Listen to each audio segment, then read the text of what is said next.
5 चेहरे, 4 अलग अलग पार्टियां, एक स्वतंत्र पत्रकार। सवाल एक, बिहार का सबसे बड़ा युवा नेता कौन? आज के वीडियो में इन्हीं संभावनाओं पर हम बात करने वाले हैं। साथ ही हम इनके नेतृत्व क्षमता को परखने के लिए कुछ महत्वपूर्ण बिंदुओं पर आपको जानकारी भी देने वाले हैं, जिससे आपको भी भविष्य के बड़े नेता के तौर पर किसका भविष्य उज्जवल है जानने में आसानी होगी। तो चलिए जानते हैं किसमें कितना है दम, कौन है बिहार में युवा नेता नंबर 1। सबसे पहले बात करते हैं चिराग पासवान की। चिराग पासवान का जन्म 31 अक्टूबर 1982 को स्वर्गीय रामविलास पासवान जी के घर में हुआ था। इनके माताजी का नाम रीना पासवान है। बात की जाए चिराग की शिक्षा की, तो इन्होंने कंप्यूटर इंजीनियरिंग 3rd सेमेस्टर में अपनी पढ़ाई ड्रॉप कर दी और बॉलीवुड अभिनेता के तौर पर पहचान बनाने के लिए मुंबई चले गए। बॉलीवुड में उन्होंने एक फिल्म भी की जिसका नाम मिले ना मिले हम हैं। बाद में प्रधानमंत्री और अपने पिता स्वर्गीय रामविलास पासवान जी से प्रेरित हो राजनीति में आ गए। शायद कुछ लोग को यह जानकारी नहीं होगी कि 2014 में रामविलास जी का एनडीए में शामिल होने के पीछे चिराग का ही सुझाव था, जिसका खुलासा रामविलास जी ने अपने एक इंटरव्यू में किया था। चिराग की राजनीति सफर की शुरुआत की बात की जाए तो वह 2014 में जमुई से सांसद के रूप में हुई।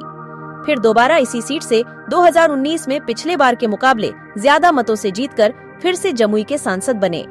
इसी दौरान इनके पिताजी का निधन हो गई, जिसके बाद इनकी पार्टी लोक जनशक्ति पार्टी 2 धड़ों में बंट गई, जिससे उनको काफी मुश्किलों का सामना करना पड़ा। अब आइए नजर डालते हैं चिराग की बिहार और देश की राजनीति में अब तक के कुछ स्ट्रांग पॉइंट की। अपने राजनीतिक गुरु समान पिता की मृत्यु के बाद जिस तरह चिराग ने खुद को संभाला है और अपने पार्टी में टूट के बाद भी फिर से राजनीतिक रूप से जिस तरह से सक्रिय हैं, वो एक युवा नेता के तौर पर बहुत बड़ी उपलब्धि कही जा सकती है। दूसरी तरफ से केंद्र और बिहार की राजनीति में बिना कोई मंत्री पद के बावजूद उनकी बड़े नेताओं से अच्छी बॉन्डिंग है, यह भी राजनीतिक रूप से अच्छे संकेत हैं। वही अगर बिहार में उनकी जमीनी स्तर की राजनीतिक की बात की जाए तो आए दिन जनता के दुख सुख में हमेशा व्यक्तिगत रूप से शामिल होते रहते हैं तथा एक अच्छे विपक्षी नेता के तौर पर हमेशा कई मुद्दों पर सरकार को निशाने पर लेते रहते हैं। इसके अलावा उनकी अन्य खासियतों की बात की जाए, राजनीति में एक नेता को अच्छे वक्ता होना भी आवश्यक है, जो चिराग में कूट कूट कर भरी हुई है।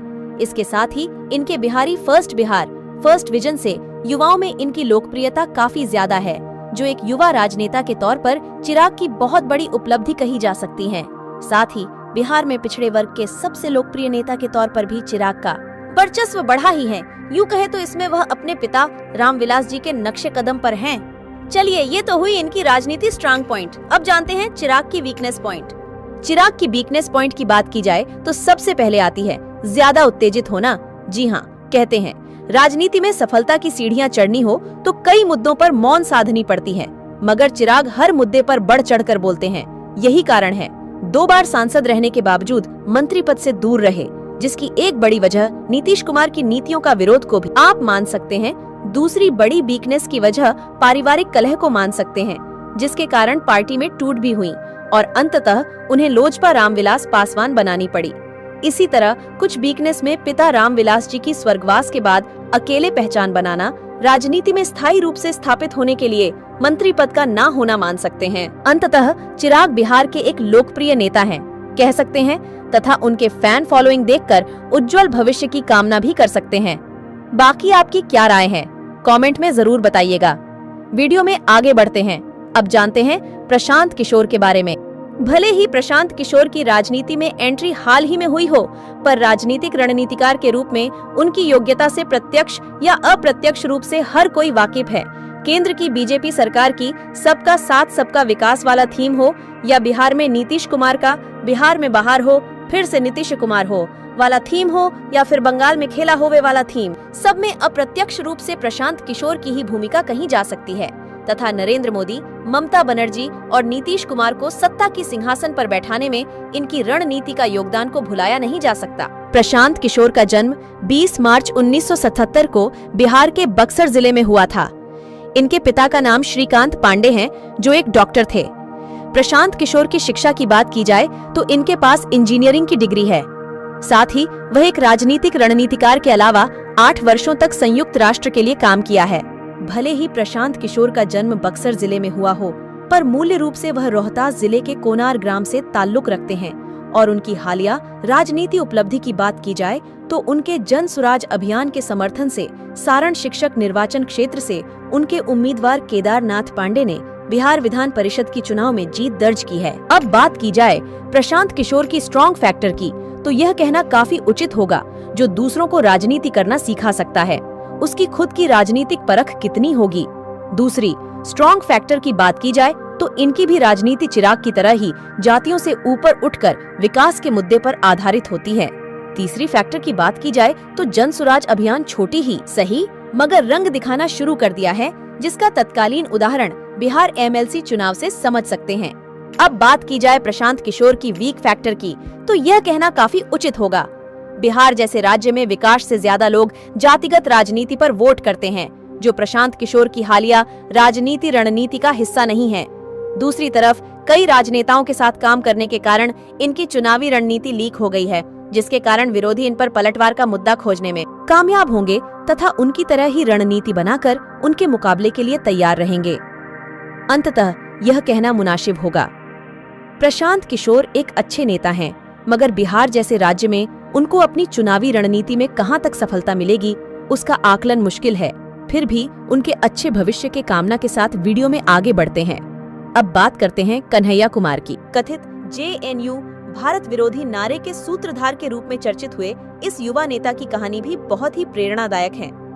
कन्हैया कुमार अखिल भारतीय छात्र परिषद और भारतीय कम्युनिस्ट पार्टी के पूर्व नेता व वर्तमान में भारतीय राष्ट्रीय कांग्रेस के नेता हैं। वह 2015 में JNU छात्र संघ के अध्यक्ष पद के लिए चुने गए थे। कन्हैया कुमार का जन्म 2 जनवरी 1987 को बिहार के बेगूसराय जिले में हुआ था। इनके पिता का नाम जयशंकर सिंह तथा माता का नाम मीना देवी है, जो कि एक आंगनवाड़ी कार्यकर्ता के पद पर काबिज हैं। बात की जाए इनके शिक्षा की तो इन्होंने PhD की डिग्री धारण की है, जो कि इनकी काबिलियत को दर्शाने के लिए काफी है। कथित JNU विवाद को छोड़ दे तो कन्हैया कुमार भारत जोड़ो यात्रा में भी अपने वक्ता अंदाज के लिए खूब सुर्खियां बटोरी। साथ ही अभी हाल ही में उनकी कद बिहार में और बढ़ गई, जब कांग्रेस की तरफ से बिहार में विशेष कमेटी में उनको स्थान और कई जगहों पर कांग्रेस की तरफ से एक सफल वक्ता के रूप में संबोधन करने का मौका मिला। अब बात की जाए कन्हैया कुमार की स्ट्रॉन्ग फैक्टर की, तो यह कहना कतई मुश्किल नहीं होगा कि एक शिक्षित व्यक्ति ठान ले तो बहुत कुछ पॉसिबल है, क्योंकि साधारण पृष्ठभूमि से आने वाले इस युवा नेता ने पढ़ाई में तो कीर्तिमान स्थापित की ही है। उसके साथ ही राजनीतिक रूप से जितनी जल्दी छलांग लगाई है वह काबिले तारीफ है। राष्ट्रीय पार्टी से जुड़ाव के कारण भविष्य में बिहार में इनकी भूमिका काफी दिलचस्प होगी। साथ ही यह राजनीतिक मुद्दों को समझते हैं तथा इसी के तहत कई जगह सत्ता पक्ष से चुटीले सवाल दाग अक्सर राजनीतिक सुर्खियां बटोरते रहते हैं। साथ ही JNU विवाद के बाद मुस्लिम समुदाय में इनकी अच्छी पकड़ बन गई है, जो बिहार जैसे जातिगत राजनीति वाले राज्य में एक मुख्य फैक्टर है। अब बात की जाए इनकी वीक फैक्टर की, तो कथित JNU विवाद उनका अब तक पीछा नहीं छोड़ा है और कई बार कई नेताओं की मंचों से आज भी इसके लिए ताने मिलते रहते हैं। दूसरी वीक फैक्टर की बात की जाए तो जिस राज्य से वह आते हैं सीधे तौर पर कांग्रेस पार्टी का बेड़ा गर्क है, जिसके कारण उनको अन्य दलों का पिछलग्गू बनना पड़ सकता है। अब सबसे बड़ी वीक फैक्टर की बात की जाए तो वह है लोकसभा चुनाव 2024 में कांग्रेस का प्रदर्शन पर आधारित इनका करियर, क्योंकि अगर जल्द ही राजनीति में इनको कोई पद प्राप्त नहीं होती तो साधारण पृष्ठभूमि से आने के कारण यह विलुप्त हो जाएंगे। बाकी शैक्षिक और राजनीतिक दृष्टिकोण से इनमें काबिलियत की कमी नहीं है, इसलिए हम इनके लंबे राजनीतिक जीवन की कामना करते हैं। और अब बात करते हैं तेजस्वी यादव की। क्रिकेट के पिच पर नाकाम रहे तेजस्वी यादव ने करीब 2010 से राजनीति में सक्रिय हो गए और 2015 में महज 26 वर्ष की आयु में बिहार के उप मुख्यमंत्री बनने का सौभाग्य भी पाया।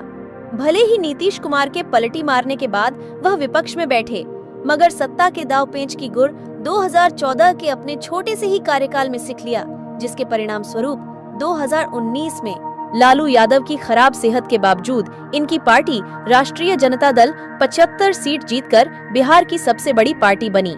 भले ही नीतीश के बीजेपी में चले जाने के बाद वह सत्ता से कुछ वर्ष दूर रहे, मगर फिलहाल नीतीश कुमार के साथ ही उप मुख्यमंत्री के पद पर काबिज हैं। 10 नवंबर 1979 को लालू परिवार में जन्मे यह राजनेता लालू प्रसाद यादव के 2 पुत्रों में छोटे पुत्र हैं और राजनीतिक लिहाज से बड़े पुत्र की भूमिका निभा रहे हैं। उनकी शिक्षा की बात की जाए तो 9वीं तक पढ़ाई करने के बाद पढ़ाई में रुचि नहीं होने के कारण आगे नहीं पढ़ पाए।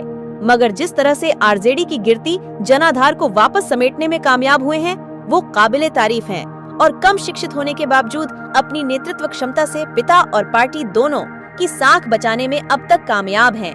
अब बात की जाए इनके स्ट्रॉन्ग फैक्टर की तो सबसे पहले तेजस्वी यादव लालू प्रसाद यादव जैसे सफल राजनेता के पुत्र हैं और उनके मार्गदर्शन में किसी की भी राजनीति निखर सकती है, जिसका फायदा उनको जरूर मिलती दिखती है।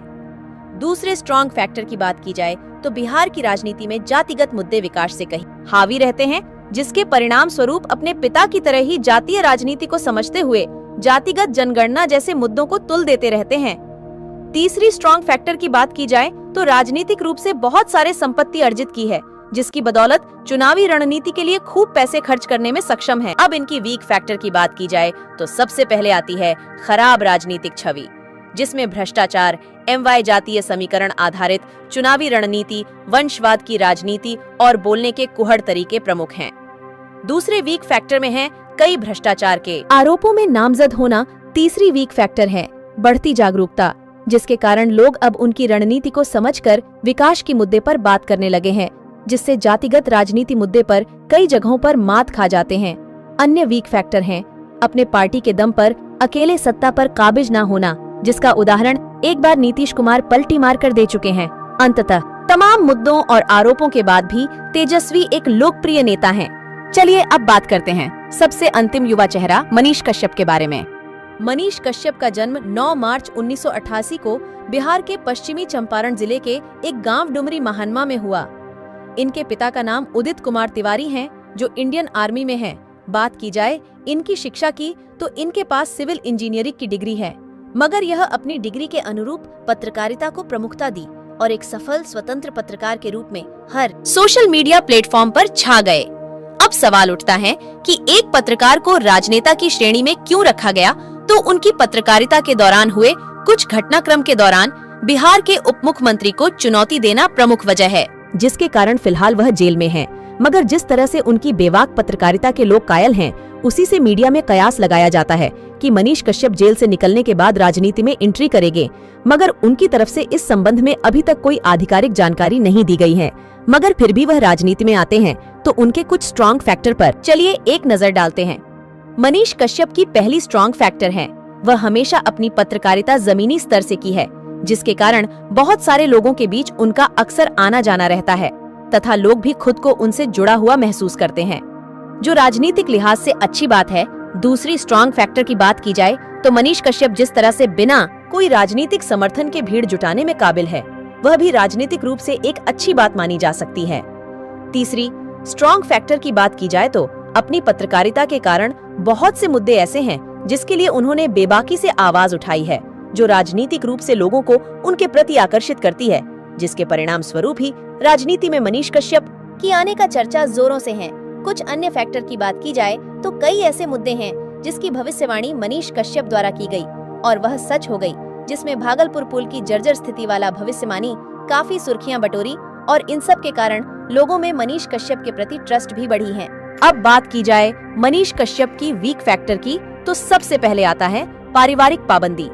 जिस तरह से मनीष कश्यप के साथ बर्ताव किया गया उससे उनकी मां काफी आहत हैं और मुमकिन हो कि मां के कहने से मनीष राजनीतिक विचारधारा से दूर रहे। दूसरे वीक फैक्टर की बात की जाए तो इतने चर्चित हस्ती होने के बावजूद राजनीतिक तौर पर बड़े नेताओं ने खुलकर समर्थन नहीं किया, जिसके कारण लंबे समय तक जेल में बितानी पड़ी। तीसरी वीक फैक्टर की बात की जाए तो अभी तक उनकी राजनीतिक रूप से कोई पहचान नहीं है। हाँ, एक सफल पत्रकार के रूप में लोग उनको काफी पसंद करते हैं, इसलिए राजनीति में जाने के बाद यह लोकप्रियता बरकरार रहेंगी। उसकी कोई खास वजह का पता नहीं है। अंततः मनीष कश्यप एक सच्चे पत्रकार हैं और लोग जिस रूप में चाहे उन्हें उस काबिल बना सकते हैं। अब हमने तो बहुत कुछ महत्वपूर्ण मुद्दे रखे हैं इन 5 युवा चेहरों के बारे में। अब निर्णय तो आप लोगों पर निर्भर है, आप किसे ज्यादा पसंद करते हैं और क्यों, कमेंट कर बताइए। बाकी वीडियो अच्छी लगी तो वीडियो को लाइक और चैनल पर नए हैं तो चैनल को सब्सक्राइब कर लीजिए। मिलते हैं अगले वीडियो में, तब तक के लिए गुड बाय।